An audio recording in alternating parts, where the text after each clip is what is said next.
Génération IT de SCC, le podcast hors série dédié aux professionnels de l'IT. Je suis Graziella Rodriguez et j'ai le plaisir d'animer cette émission. Un podcast qui est aujourd'hui consacré à la sécurité informatique du secteur public. Ces 20 dernières années, la transformation numérique a bouleversé notre lien avec l'administration. Fini les formulaires à remplir, désormais pour renouveler son passeport, être admis à l'hôpital, inscrire ses enfants à l'école, il faut utiliser les services en ligne du secteur public.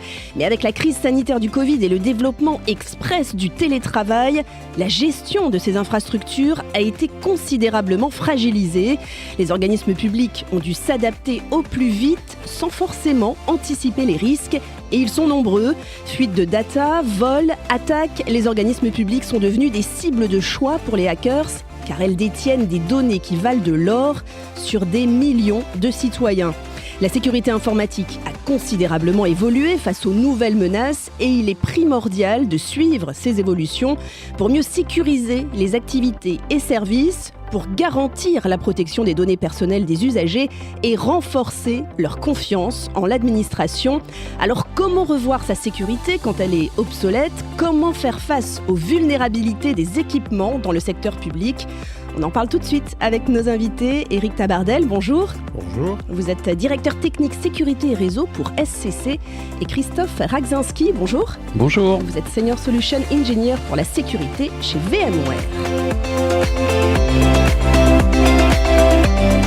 Alors je me tourne vers vous pour démarrer. Éric, pourquoi la sécurité informatique est-elle devenue un enjeu crucial pour le secteur public et ce bien plus qu'avant ? Alors, en très peu de temps, les établissements publics sont devenus l'une des cibles principales des cybercriminels pour plusieurs raisons. Une, leurs données sont précieuses. Tout ce qu'elles renferment sont effectivement des données personnelles qui sont directement exploitables. Et la deuxième, c'est que la faiblesse des moyens de sécurité déployés dans les établissements publics était connue de la plupart des pirates. Cette exposition est devenue effectivement un enjeu très important et les établissements publics ont pris conscience, les DSI, qu'il fallait forcément faire quelque chose. Et plusieurs plans de relance ont été faits. France Relance et avec l'Ancien ont fait un gros travail pour pallier à ces problèmes-là. Les conséquences peuvent se révéler catastrophiques puisque toutes ces données-là sont concernent d'abord des millions de personnes, tous les usagers, et deuxièmement, sont des données qui sont directement exploitables puisqu'elles sont personnelles. Les données, c'est vraiment le nerf de la guerre, Éric ? Exactement. C'est pour ça que la plupart des établissements publics que l'on connaît n'ont pas voulu forcément stocker leurs données dans le cloud puisqu'elles ne savent pas où se trouvent ces données et qui les exploite. On a eu pas mal d'évolutions à ce niveau-là avec des établissements certifiés par les ministères de la Santé en particulier pour effectivement commencer à avoir des zones de stockage importantes et qui offrent des moyens de sécurité très, très importants. Christophe Ragzinski, je me tourne vers vous. Je rappelle que vous êtes Senior Solution Engineer Sécurité pour VMware. La surface d'attaque, elle s'est vraiment élargie à ce point ? Oui, tout à fait. Donc en gros, ce qui s'est passé, c'est que depuis une dizaine d'années, on va dire que le système d'information a beaucoup évolué. On est passé avec un système qui était complètement fermé au réseau public, c'est-à-dire à Internet, et on se retrouve de plus en plus avec du service qui va être exposé à l'extérieur. Donc on se rend compte qu'à partir du moment où on va avoir des applications, un portail patient, des informations qui vont être accessibles depuis n'importe où avec Internet, on va être susceptible d'être attaqué. Donc il y a cette première évolution qui a eu lieu, elle s'accompagne aussi avec une évolution au niveau du nombre d'équipements. Donc là, on parle du téléphone mobile, on parle des serveurs, on parle des postes de travail, donc ce qu'on peut appeler plus vulgairement en anglais les laptops. Et donc, ce qui fait qu'on a une surface d'attaque qui va grandir. Donc après, à savoir que également les équipements sont vieillissants, les investissements sont de plus en plus difficiles dans ce secteur-là, et on est avec des contraintes, du coup, avec une gestion de l'obsolescence, avec les accès qui augmentent et qui explosent. Donc, c'est un vrai enjeu. Du coup, effectivement, on a la surface d'attaque qui augmente. Donc, on a ce premier aspect-là. Le deuxième aspect, ça va être notamment tout ce qui va être configuration des équipements. Ça demande une certaine expertise. Et donc, on se rend compte qu'on a bien souvent besoin d'être accompagné. Donc, au-delà des compétences chez nos clients, qu'ils soient donc du secteur public ou privé, on prend le cas d'un hôpital, on n'est pas forcément avec des équipes qui vont être à même d'avoir les dernières formations, les dernières compétences sur les différents équipements qu'on va avoir en termes de cybersécurité. On y reviendra sur l'exemple de l'hôpital tout à l'heure. Eric, comment on en est arrivé à cette situation ? Un des premiers points, c'est le télétravail. La plupart des établissements ont dû mettre en place du télétravail de façon très très rapide, sans forcément anticiper la sécurité associée à cette mise en place. Aujourd'hui, on sait très bien que le télétravail est un des moyens d'accès aux données de l'entreprise ou de l'établissement, et qui, s'il n'est pas protégé, pose vraiment des gros problèmes. Et ça, évidemment, sur les 2 dernières années, ça a explosé. Vous avez un chiffre, peut-être ? Avec le Covid, chez SCC, on a traité un nombre de dossiers de mise en place de solutions de télétravail qui est très, très important. On a eu des établissements qui, du jour au lendemain, ont dû mettre entre 1000 et 2000 personnes en télétravail. C'est très, très complexe à mettre en œuvre, et surtout quand ça n'a pas été anticipé, qu'il n'y a pas eu de réflexion avancée en termes de sécurité avant. Ce qui veut dire que la sécurité, finalement, elle était plus assurée ? C'est pas qu'elle était plus assurée, mais c'est qu'elle était peut-être moins assurée. Et puis surtout, on n'a pas forcément anticipé tous les logiciels, en particulier sur les gens qui ont dû utiliser des postes de travail à eux, personnels, dans un premier temps, avant la livraison d'équipements professionnels. Alors du coup, dans ce nouveau contexte, de quoi ont besoin ces organisations pour protéger ce nouvel écosystème qui est donc fragile ? Les équipes informatiques des établissements ont besoin d'outils capables de veiller et de répondre à ces menaces sophistiquées. Et ça, 24 heures sur 24, 7 jours sur 7. C'est une contrainte qui est très importante dans ces établissements qui n'ont pas l'habitude, effectivement, d'avoir des équipes informatiques qui fonctionnent en 7 jours sur 7. Donc, ils sont à la recherche de solutions qui pallient à ça. Donc, c'est soit des solutions, effectivement, internes, avec des outils, de l'outillage on-premise, soit ça peut être des solutions de type SOC qui pourraient externaliser. Mais ce n'est pas forcément simple pour eux aujourd'hui d'externaliser ça, parce qu'encore une fois, il y a tout un problème de où se trouve la donnée et qui la gère. Christophe Ragzinski, comment peut-on répondre à toutes ces problématiques ? Alors, on a plusieurs moyens de répondre à ces différentes problématiques. Donc, on a effectivement une approche qui va être plus dédiée sur les postes de travail ou sur la partie plutôt, comme on l'appelle classiquement, les endpoints ou les serveurs qu'on appelle du coup également workload. Donc l'approche va être de protéger justement nos différents clients en apportant une solution simple à mettre en place, qui ait des capacités justement dernier cri en termes de protection, avec un accompagnement. Donc on se rend compte que, effectivement, comme on le soulignait tout à l'heure, la partie montée en compétences est vraiment quelque chose d'important.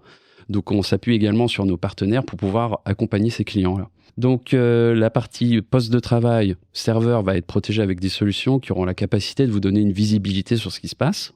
Et grâce à ça, nous allons tout simplement pouvoir protéger les dernières attaques type ransomware, etc. D'accord, donc si je vous suis bien, ce système il va permettre de superviser de manière un peu automatique finalement. C'est ça l'enjeu aujourd'hui, c'est de faire gagner du temps aux équipes opérationnelles. On se rend compte que, on va dire que n'importe quel éditeur sur le marché va avoir les mêmes compétences techniques. Ce qui va différencier les uns des autres, c'est la réaction, la réactivité. Donc, si je choisis un partenaire avec un éditeur par la suite, c'est pour pouvoir avoir de la réactivité. Quand je suis attaqué, je veux savoir ce qui s'est passé, par quel biais c'est passé, quels sont potentiellement les points de faiblesse de mon système d'information. Et donc, grâce à nos différents équipements, nos différents produits, on a plusieurs approches qui vont être possibles. Donc que ça soit logiciel, que ça soit hardware. Dans notre cas, là, on va être plutôt sur une visibilité qui va être accrue avec une technologie qu'on appelle l'EDR, Endpoint Detection and Response, qui va nous permettre de comprendre ce qui s'est passé. Donc en gros, vulgairement, ça va récupérer un nombre d'événements. On a des données de télémétrie qui sont remontées par les différentes machines. Donc on a un mode agent-serveur. Et grâce à ça, en fait, on va avoir une visibilité sur ce qui s'est passé en mode réactif, et dans un mode proactif, on va être capable, par exemple, j'ai une autorité de sécurité, un CERT ou peu importe, qui va me dire, voilà, le site toto.com est dangereux, je vais regarder sur l'ensemble de mon parc s'il y a peut-être des utilisateurs ou des machines qui sont connectés sur toto.com. Donc de là, en fait, à avoir une meilleure visibilité, on propose des outils qui permettent justement de comprendre tout ce qui se passe. Est-ce qu'on peut parler, Éric Tabardel, d'automatisation finalement de la sécurité ? Oui, bien sûr. Ça permet aux équipes IT de gagner énormément de temps pour ça donner à des tâches à plus forte valeur ajoutée et en même temps en prodiguant une plus grande flexibilité et une agilité au niveau métier. Une solution comme Carbon Black permet, grâce à une plateforme dédiée sur les parties terminaux, comme l'indiquait Christophe, de repérer facilement les plus petites fluctuations possibles que l'on a sur les systèmes pour effectivement qui pourraient dissimuler des attaques et d'adapter les mesures de prévention dans les meilleurs délais. Alors justement, on va en parler de Carbon Black avec vous, Christophe. En quoi Carbon Black peut correspondre au secteur public plus qu'une autre solution de sécurité ? Alors aujourd'hui, il y a plusieurs enjeux en fait dans le secteur public. C'est le premier aspect, ça va être la souveraineté. Quand on parlait tout à l'heure des data et des données, donc du coup avec Eric, c'est de savoir un petit peu ce qui se passe. Donc le but du jeu là va être un petit peu différent. On se rend compte qu'il y a des tendances qui poussent fortement à utiliser des logiciels dans un mode SaaS, donc avec un hébergement qui va être en dehors de chez le client. Donc, c'est des solutions qui sont à même d'apporter effectivement des évolutions techniques, une scalabilité, le fait de pouvoir avoir une solution qui va fonctionner avec 24 heures sur 24, 7 jours sur 7. Et du coup, l'éditeur, le fournisseur s'engage à apporter ce service. Cependant, on se rend compte que justement, en parlant de souveraineté, de savoir où se trouvent les données, par exemple tout ce qui est dossier patient ou peu importe, on se rend compte qu'il y a un certain danger en fait avec l'usage du cloud. Quand je parle du SaaS, donc derrière on a au niveau de la France et au niveau de l'Europe cette gouvernance de la donnée qui fait que par rapport au secteur public, on se rend compte que on souhaite garder ce contrôle sur la donnée. Le problème va être que quid du traitement de la donnée quand je vais utiliser un cloud qui n'est pas souverain. Donc ça, c'est un vrai sujet chez nos clients. Donc on n'a pas la traçabilité de ce qui se passe avec les données. Donc nous, ce qu'on propose comme solution, on a effectivement une première offre qui va être SaaS, qui va être donc hébergée grâce à des partenaires pour pouvoir utiliser du Carbon Black dans un mode SaaS. Mais on a également la possibilité d'avoir la solution sur site. Donc c'est-à-dire qu'on va être capable d'installer des équipements de sécurité directement chez le client sans pour autant avoir la nécessité d'être connecté à Internet. Je vais me faire l'avocat du diable, Christophe, mais sur le marché, il existe déjà des solutions de sécurité qui visent à protéger les données des usagers sur site. Alors oui, effectivement, ça c'est une tendance qui commence à disparaître en fait, puisque du coup, si on regarde les hyperscalers comme AWS, Azure et j'en passe, la tendance c'est vraiment de déporter que le système d'information soit de plus en plus à l'extérieur. Donc on se trouve dans un schéma où le contrôle des données, ça devient un petit peu difficile. Donc, l'enjeu pour nous, c'est d'apporter cette flexibilité. Donc, on a une approche plutôt hybride où on va pouvoir aussi bien protéger les clients qui veulent garder leur solution sur site que dans un mode déporté complètement cloudifié. Éric Tabardel, sur cette question ? Aujourd'hui, on constate que les entreprises utilisent généralement une quinzaine de produits de sécurité différents pour couvrir tout le spectre. Cette hétérogénéité-là, des solutions, ça entraîne des difficultés d'exploitation pour les équipes IT, en particulier dans les établissements publics où elles sont souvent pas très nombreuses. Et comme la surveillance n'est pas forcément faite de façon optimale, on est sujet à des nouvelles attaques. Le but premier de ces systèmes d'information est de se prémunir des attaques qui sont de plus en plus fréquentes et surtout qui sont de plus en plus sophistiquées. Si on a une multiplication des consoles d'administration et des agents, on perd en efficacité par cette multiplication-là. Il existe effectivement dans ce cas-là un manque d'automatisation qui prévaut sur la sécurité du système d'information lui-même. Alors si vous le voulez bien, on va prendre un exemple concret pour bien comprendre tous les enjeux. Christophe Radzinski, vous parliez tout à l'heure du secteur hospitalier. Tout à fait. Donc dans le secteur hospitalier, la réglementation est un aspect très important sur la gestion des données. On se retrouve de plus en plus avec des solutions, comme on le disait tout à l'heure, qui vont être dans un mode cloud. Or, il se trouve que comme on souhaite avoir le contrôle de la donnée, nous souhaitons avoir la donnée sur site. D'accord ? Donc, l'enjeu est très important puisque, comme on le voit, la majorité des acteurs n'est pas forcément en adéquation avec les besoins des clients dans le domaine du secteur public. Donc nous, on va être capable de s'inscrire justement dans une démarche où on va accompagner les différents clients dans la construction typiquement d'un SOC, où on va voir justement les capacités d'alerte qui vont remonter dans un SIEM, qui vont alimenter, si vous voulez, un puits de log pour pouvoir justement apporter de l'orchestration. Donc ça veut dire qu'on va pouvoir également intégrer d'autres sources de données, avoir une meilleure visibilité sur ce qui se passe, car c'est vraiment l'enjeu, avec des architectures qui vont être complètement déconnectées d'Internet, de comprendre un petit peu ce qui se passe. Alors avec Carbon Black, on a une référence commune, SCC, et qui reprend complètement ce que explique Christophe. C'est un client qui utilise à la fois Carbon Black sur ses endpoints et sur ses workloads, et qui remonte effectivement toutes ces informations-là dans un PID-log, un SIEM, avant d'avoir un traitement dessus pour ses équipes de la partie DSI. Donc après, nous, on s'inscrit vraiment dans un processus, dans un workflow, justement, où on va lier tous les équipements. L'enjeu d'un SOC, c'est vraiment de faire communiquer toutes les solutions, donc via le PID-log, l'orchestration. Donc on va faire la remédiation. Ensuite, du coup, on va avoir des interactions avec les solutions qui vont permettre de gérer typiquement des tickets par rapport à des incidents. Et surtout, on va s'inscrire dans une démarche de utiliser les données qui ont été vues au niveau de Carbon Black avec les équipements de fournisseurs différents.